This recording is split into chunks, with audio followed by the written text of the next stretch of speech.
तो उन्होंने उनका जीवन जो है संपूर्ण वो शास्त्रमय है। इस नाते उन्होंने कहा कि प्रत्येक संत को जो समाज में आज उपदेश दे रहा है, जो प्रवचन दे रहे हैं, उनको सबको कुछ न कुछ व्यक्तिगत ज्ञान होना चाहिए संस्कृत का, अपने वांग्मय का। और प्रेमानंद महाराज की कहीं उन्होंने निंदा नहीं की। उन्होंने आगे ये भी कहा, उस इंटरव्यू को बहुत छांट करके लोग देख रहे हैं, जितना मतलब एक विवाद की दृष्टि से दो सनातन धर्म के प्रमुख संतों के बीच में लोग विवाद खड़ा कर रहे हैं। गुरुदेव ने वो ये भी कहा कि वो मेरे बालकवत हैं, मैं उनको बहुत स्नेह करता हूं और मेरा उनसे कोई विरोध नहीं है। गुरुदेव ने ये सारी बातें कही हैं। एक तरफ है प्रकांड विद्वान, तुलसी पीठाधीश्वर, पद्म विभूषण जगत गुरु रामभद्राचार्य, और दूसरी तरफ हैं वृंदावन के संत जिनके सत्संग सुनने लाखों लोग खींचे चले आते हैं, प्रेमानंद जी महाराज। क्या हुआ जब जगतगुरु रामभद्राचार्य ने प्रेमानंद महाराज को लेकर कुछ ऐसा कह दिया जिस पर इंटरनेट पर भूचाल आ गया? क्या दो महान संतों के बीच वाकई कोई विवाद है या फिर यह सिर्फ बातों का बतंगड़ है? आज इस वीडियो में हम आपको पूरे मामले की सच्चाई बताएंगे।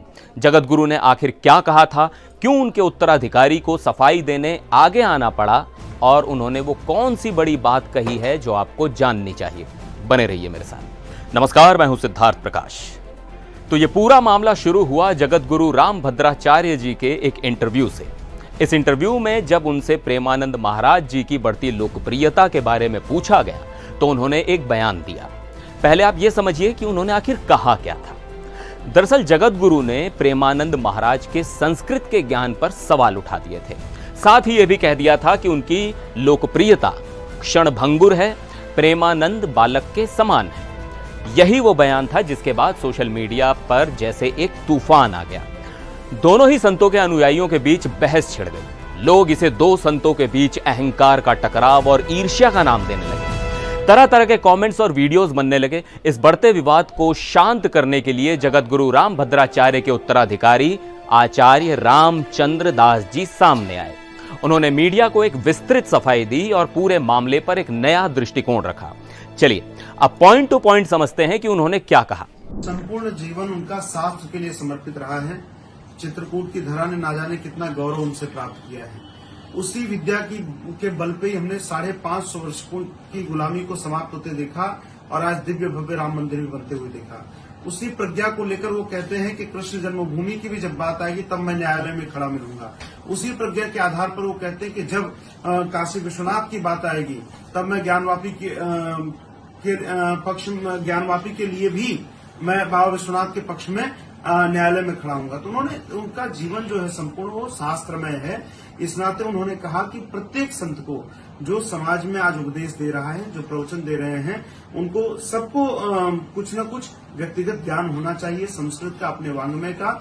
और प्रेमानंद महाराज की कहीं उन्होंने निंदा नहीं की। उन्होंने आगे ये भी कहा, उस इंटरव्यू को बहुत छांट करके लोग देख रहे हैं, जितना मतलब एक विवाद की दृष्टि से दो सनातन धर्म के प्रमुख संतों के बीच में लोग विवाद खड़ा कर रहे हैं। गुरुदेव ने वो ये भी कहा कि वो मेरे बालकवत हैं, मैं उनको बहुत स्नेह करता हूं और मेरा उनसे कोई विरोध नहीं है। गुरुदेव ने ये सारी बातें कही हैं। और जहां तक ये बीच में इस प्रकार का कार्य किया जा रहा है, तमाम लोग इसमें राजनीति कर रहे हैं, ये बहुत दुर्भाग्यपूर्ण है। हमारे यहाँ तो आरंभ से ही कहा गया है कि लालने बहो दोषा ताड़ने बहु गुणा तस्मात् शिष्यं च पुत्रम च ताड़ेत न तु लालेत। हमारे यहाँ शिष्य और पुत्र को चाहे इतना योग्य हो जाए फिर भी पिता कहते हैं कि यार कुछ पढ़ लो। हमें भी गुरुजी सार्वजनिक मंचों से कहते हैं कि रामचंद्र दास 2 अक्षर पढ़ लो, नहीं तो आगे सनातन धर्म कभी क्षमा नहीं करेगा। हमारे गुरु भाई धीरेन्द्र शास्त्री को भी गुरुजी कहते हैं कि बेटा कुछ पढ़ लिख लो। गुरुदेव स्वयं कहते हैं कि मैं चमत्कार में कोई विश्वास नहीं रखता हूं। तो उन्होंने इसी आधार पर अपना कहा है और बाकी इसमें कहीं भी कोई प्रश्न चिन्ह नहीं है। प्रेमानंद महाराज जी भी वर्तमान के समय में बहुत अच्छा कार्य कर रहे हैं और पूज्यपाद जगतगुरु जी का तो संपूर्ण जीवन शास्त्र के लिए हो, चाहे संत परंपरा के लिए हो, चाहे समाज सेवा के लिए हो।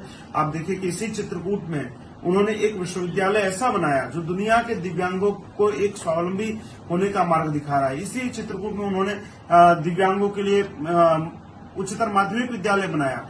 तो उनका संपूर्ण जीवन जो है सेवा के लिए ही समर्पित है। इस नाते मैं सबसे आग्रह करता हूं कि इसको विवाद का माध्यम न बनाएं। हमारे यहाँ सनातन धर्म में संवाद की परंपरा रही है, इसे एक प्रकार से संवाद की दृष्टि से ही देखा जाए। गुरु जी कल जैसा संत भी कई संत गुरु जी कह रहे हैं कि गुरु जी को ऐसा नहीं बोलना चाहिए। कल एक महामंडलेश्वर जी ने उन्होंने सीधा जगत गुरु रामभद्राचार्य महाराज जी को चैलेंज कर दिया। अब उन्होंने जो चैलेंज किया मैं उस पर आपको बताता हूँ। उन्होंने जो कहा है कि ये मैं क्या कहते हैं एक श्लोक बोल रहा हूँ। पहली बात तो उनको इतनी बुद्धि नहीं है कि वेदों की ऋचाओं को मंत्र कहते हैं, न कि श्लोक कहते हैं। जिस व्यक्ति को श्लोक और मंत्र में ही अंतर नहीं पता हो वो जगत गुरु जी को क्या चुनौती देगा। बाकी आप सब जानते हैं जगत गुरु जी की प्रज्ञा के विषय में ये क्या कूप मंडूक जो है, ये इस विषय को दो महापुरुषों के बीच की जो बात है उसको इन कूप मंडूक मुझे लगता है कि ये उसी दृष्टि से देख रहे हैं। बाकी मुझे लगता है कि पहले उनको स्वाध्याय करना चाहिए और फिर आगे कोई चर्चा करें। महाराज जी, सनातन में जो गुरु जी का स्थान है वो किसी का नहीं है।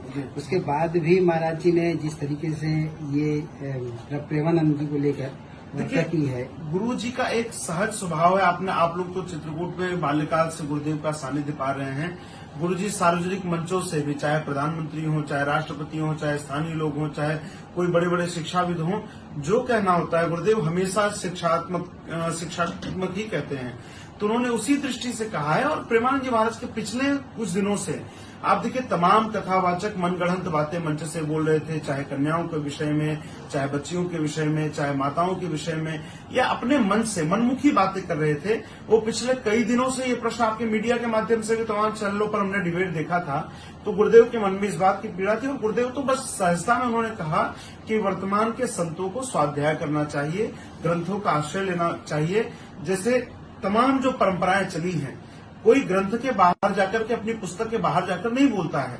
हमारे यहाँ भी आप देखिए कि आज 5-5 वर्ष के बच्चे प्रवचन कर रहे हैं जिनको कोई आत्मबोध नहीं है।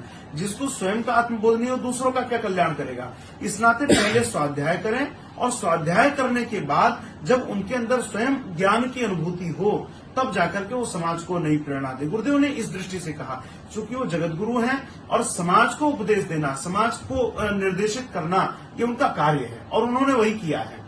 जैसे जी आप उत्तराधिकारी हैं और बीच में अभी अनिरुद्धाचार्य महाराज जी का महिलाओं को लेकर के उन्होंने कथा के समय बयान दिया था जिस पर महिलाओं में काफी रोष है, तो इस पर आप क्या कहेंगे? मैंने उनका देखिए बयान बहुत ध्यान से सुना नहीं था।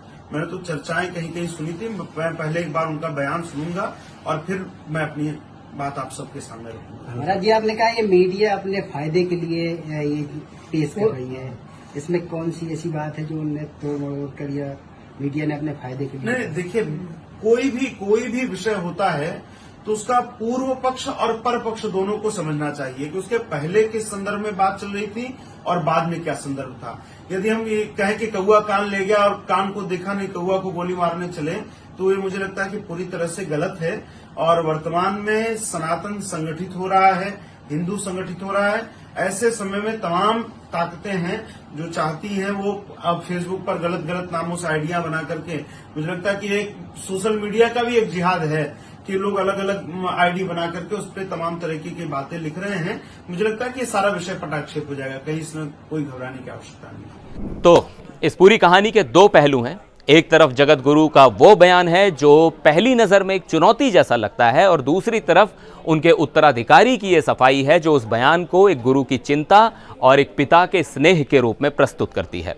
इस मामले में सच्चाई क्या है ये तो वही दोनों संत बेहतर जानते हैं। अब इस पूरे मामले पर आपकी राय क्या है? क्या आपको लगता है कि जगत गुरु के बयान को गलत तरीके से पेश किया गया या आपको उनके बयान में कुछ और नजर आता है? अपनी राय हमें नीचे कमेंट्स में जरूर बताइएगा। फिर मिलेंगे एक और वीडियो में, तब तक के लिए नमस्कार।